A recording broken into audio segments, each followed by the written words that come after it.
Estás a tiempo. Con el tema del censo.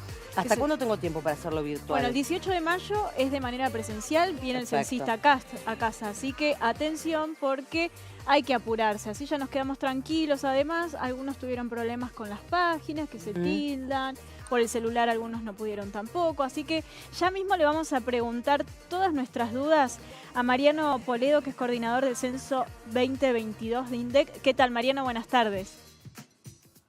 ¿Qué tal? Buenas tardes. Buenas Muchas tardes. gracias por la nota. No, por favor, gracias y por a disposición atendernos. para responder todas sus preguntas. Bueno, Andrea preguntaba, estamos a tiempo todavía de hacerlo. ¿Hasta cuándo se puede hacer de manera virtual?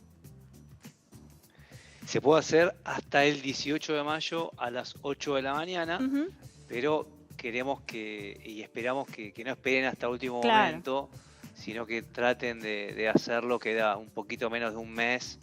Estamos teniendo buenos picos de concurrencia. Este domingo tuvimos una cantidad importante de censos realizados. Así que, bueno, esperamos justamente que no pase eso, ¿no? Porque, como decías, por ahí los tráficos de las páginas se pueden, digamos, alterar al concurrir mucha gente, ¿no? De todas formas, bueno, aquellos que no lleguen a hacerlo deberán esperar al censista y hacer la entrevista cara a cara, ¿no? Claro, como se hizo históricamente, digamos, no es necesario, no es una condición hacerlo virtual. ¿Se puede hacer desde el celular y desde la compu o qué recomendás? Se puede hacer desde cualquier dispositivo por una cuestión de comodidad. Si tenés una notebook o una tablet, por ahí por el tema de la pantalla, depende también de la persona, pero está preparado para hacer en cualquier dispositivo. Tiene un diseño responsive, o sea, desde el celular lo puedes hacer tranquilamente. Ah, correcto. Y es uno por casa, ¿no? ¿Entendemos que es así? Sí, es un censo digital por hogar, o sea, la persona que responde el censo digital debe responder por sí misma y por los demás miembros del hogar. O sea, el cuestionario tiene 3 secciones. Una sección de la vivienda, donde se pregunta sobre características de la vivienda, por ejemplo, régimen de tenencia, si es alquilada, propia o si está en préstamo. Después, las características en cuanto a piso, techos, paredes, en relación a preguntas que se hicieron en censos anteriores. También se pregunta en esta oportunidad por la tenencia de conexión a internet, celular, tablet. Después viene el módulo de hogar, donde se pregunta acerca de cómo está conformado el hogar con cada una de las personas. También hay unas preguntas de discapacidad en el hogar.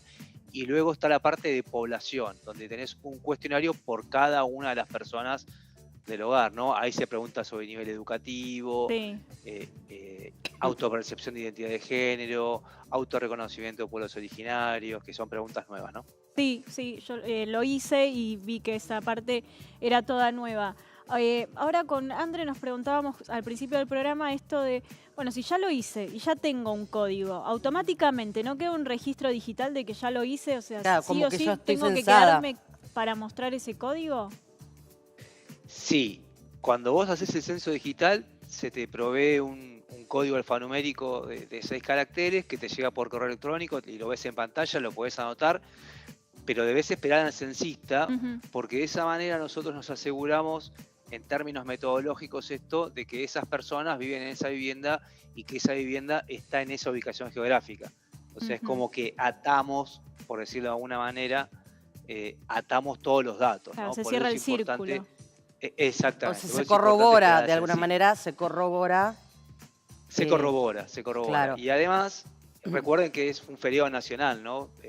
Mitad de semana, para facilitar justamente que la población no se movilice. Ahora, hay gente que los feriados trabaja igual. El que está solo y tiene que esperar al censista, ¿cómo hace? Sobre todo si además tiene que llenar por él y por chicos que tenga a su cargo. Bueno, por supuesto que el censo digital lo puede hacer y ese código se lo puede dejar a un vecino, porque el censista que va casa por casa tiene que asegurarse si esa casa está habitada o no. Entonces va a tocar la puerta contigua, va a averiguar en la casa contigua y ahí puede tener el código su vecino y también cerrar el círculo en ese caso de que te tendrías que haber ido a trabajar y no hay nadie en la vivienda. ¿Tuvieron algún tipo de quejas con el tema de la imposibilidad de poder hacer el censo, el tema de si se traba la página, si está más lenta? ¿Recibieron algún tipo de quejas? Eso ocurrió, Sí. eso ocurrió el primer y segundo día. Después no. Tenemos un sistema escalable en función a la concurrencia. En cuanto más personas se conectan a la página, más recursos tiene informáticamente en temas de infraestructura para poder soportar esa concurrencia. De todas formas, o sea, es un riesgo latente siempre, ¿no? O sea, en todos los censos, todos los países que hicieron este tipo de operativos, en algún momento del operativo tuvieron algún problema por concurrencia, y estamos con una guardia 24 horas los 7 días de semana atendiendo y monitoreando el censo digital. Ahora, del total de la población, ¿cuántas personas hicieron el censo digital hasta ahora? Bueno, les paso datos fresquitos a nivel nacional. Estamos en el 12% de las viviendas esperadas. Esto es por vivienda, se los digo. Unos 2 millones de hogares que completaron el censo digital, y esto hace a 5.800.000 personas, ¿sí? Y bueno, estamos a 20 y pico de días del censo, así que esperamos que estos números puedan crecer. Esto va a causar mejoras en el operativo, lo va a hacer más fluido, además del ahorro de tiempo para la población, ¿no? Porque haces el censo digital tranquilo en tu casa, y después el día del censo solamente le das el código al censista, te preguntas cuántas personas viven ahí y nada más. O sea, son 3 o 4 minutos. Si querés hacer la entrevista presencial, la haces, pero bueno, son 15 a 20 minutos para un hogar de 4 personas. Con lo cual esperamos que estos números, y estamos viendo el monitor diario y está creciendo.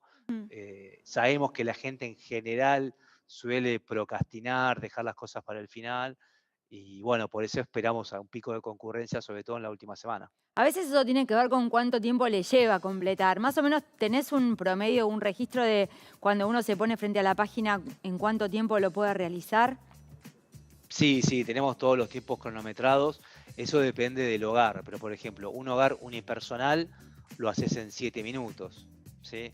6-7 minutos. Después, un hogar de 4 personas, depende si, por ejemplo, los hijos están o no en edad escolar, porque para las personas que trabajan tienen algunas preguntas adicionales en cuanto a cuántas horas trabajó la última semana, en qué rama de actividad económica trabaja.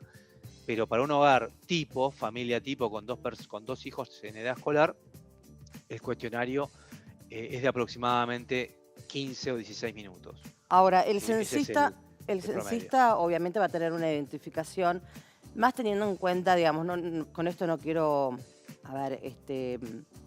digamos, ser pájaro de mal agüero, pero sabemos que siempre el tema de la inseguridad, bueno, no lo sufrimos todos los habitantes, pero digo, ¿cuál va a ser las características que tenga esa identificación? Para que estemos tranquilos más que nada, ¿no? Y si la gente que vive en un edificio lo puede hacer directamente, baja al palier, no hace falta que entre a mi domicilio. Sí, por supuesto. No hace falta que el censista entre a su casa, ¿sí? Lo puede hacer en la puerta, de la reja, del edificio, en el palier. Estamos teniendo charlas con SUTER, el sindicato de empleados, de encargados, de edificios, para ayudar, para colaborar en esta tarea de que la gente, digamos, se muestre disponible y facilite el trabajo del censista, sobre todo en edificios. En Capital sabemos, en Buenos Aires, que mayor parte está poblada de edificios. Los censistas van a tener un chaleco con el logo del censo, van a tener un tarjetón con un código QR, donde la población va a poder chequear la identidad del censista en la página web del INDEC, o llamando por teléfono al 0800 que tienen en la pechera, que es 0800-345-2022. Y además el censista va a tener una bolsa con el logo del censo, va a estar con los cuestionarios en la mano, y va a tener una presentación adecuada, digamos, al caso, porque ha sido entrenado para esto, ¿no? ¿Qué pasa cuando una familia se mete en la página para hacer el censo y le figura como que ya se censó y nunca se censó? ¿Y a dónde puede hacer la denuncia para poder censarse, digamos, nuevamente, aunque sería por primera vez en realidad?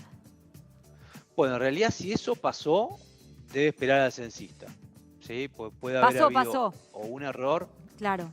Sí, bueno, entonces esperar al censista porque el censista va a pasar por esa puerta, sea un departamento o una casa particular. O sea, si está bloqueada esa dirección, alguien involuntariamente la bloqueó, entonces hay que esperar al censista. Digamos, por decirlo en términos coloquiales, el censo en papel invalida lo otro, ¿sí?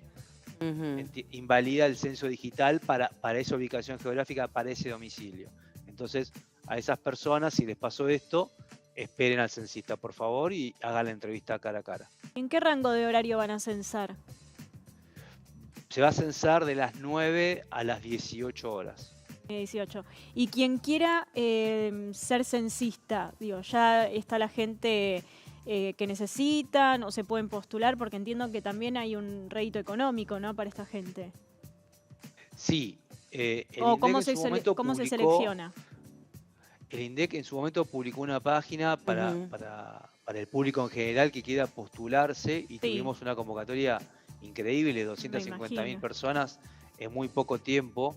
Y esa base de datos las compartimos con las 24 jurisdicciones porque la convocatoria está a cargo de las jurisdicciones. Generalmente, como ustedes sabrán y tradicionalmente, es el personal docente, pero puede ocurrir que en determinadas áreas, por ejemplo de las rurales o cualquier otra área que no se llega con la cobertura de personal docente, la jurisdicción decide convocar empleados municipales, empleados públicos provinciales o voluntarios en general. Entonces, nosotros como rectores del censo desde lo metodológico hemos, digamos, compartido esta información con las jurisdicciones para el caso de que quieran convocar a esos voluntarios que, como te decía, 250.000 personas en muy poco tiempo.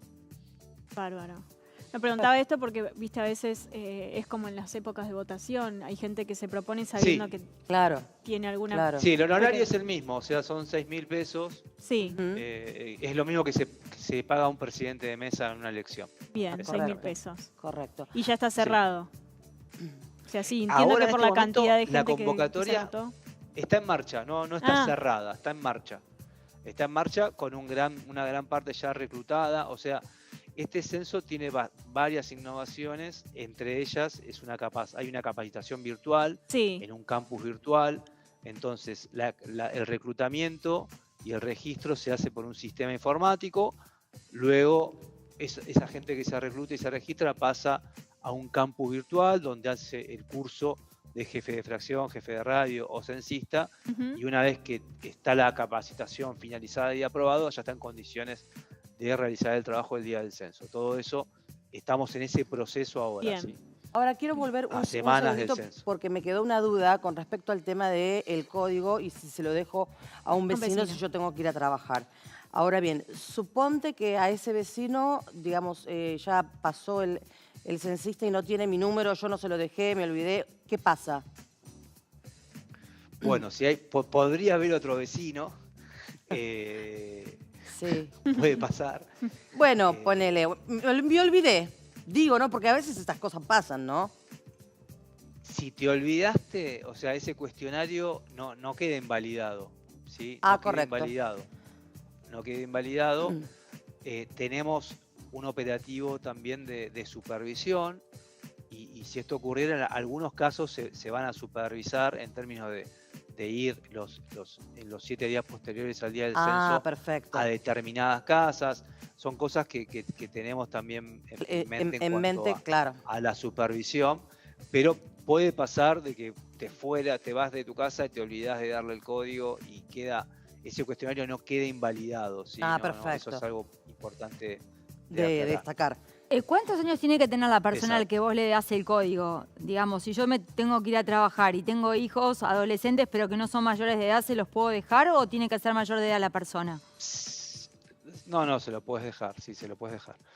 En cuanto al censo digital, por una convención y buenas prácticas internacionales, la persona respondente tiene que ser mayor de 14 años para responder el censo digital por sí misma y por los demás miembros del hogar. Esa es una aclaración que hago aparte, ¿no? Claro, perfecto. Sí, imagino que también debe estar contemplado la gente que por un imponderable también se tuvo que ir de viaje, que está en determinados kilómetros y demás, ¿no? Sí, sí, por supuesto, por supuesto. O sea, pueden hacer el censo digital ahora, dejar el código, como te decía, y listo, ¿no? Van a quedar censados. Porque además en este censo no se pregunta como antes. En otros censos se preguntaba cuántas personas pasaban aquí la noche anterior al día del censo. Claro. Ahora se pregunta distinto, ahora se pregunta cuántas personas viven aquí habitualmente. O sea, es un censo de derecho. Este es el primer censo de derecho que hace la Argentina en comparación a otros que son censos de hecho.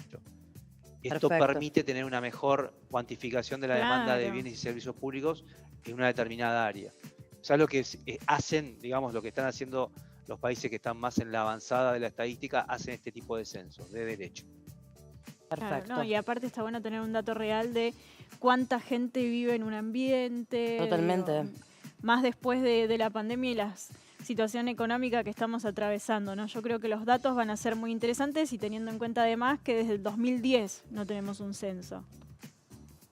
Exactamente. O sea, un censo brinda información estadística estructural. Claro. Como vos bien decías, esa descripción junto a temas de las viviendas, temas constructivos, de calidad y demás, hacen a la medición de la pobreza estructural, por ejemplo. Claro. ¿Sí? Del índice de NBI, necesidades básicas insatisfechas, se calcula a partir de la información del censo, no como la pobreza que se mide en una encuesta semestral, ¿no? Que es la EPH u otras encuestas. Con lo cual un censo brinda una información estructural y además es el insumo de planificación de políticas públicas para los próximos 10 años, así como el marco muestral de estudios específicos para los próximos años. O sea, es un insumo muy importante. Sí. Se hace cada 10 años también por lo costoso que es, ¿verdad? Claro, sí, claro, seguro, obviamente. Seguro. Mariano, bueno, despejaste todas nuestras dudas. Algunos ya hicimos el censo virtual, otros no. Estamos ahí en proceso. Tenemos unos días todavía. Así que muchísimas gracias. Bueno, me alegro mucho. No lo dejen para el final y por favor, muchas gracias y a disposición. Muchísimas gracias. Gracias por concedernos la entrevista. Bueno, vamos con Lina, que nos está llamando.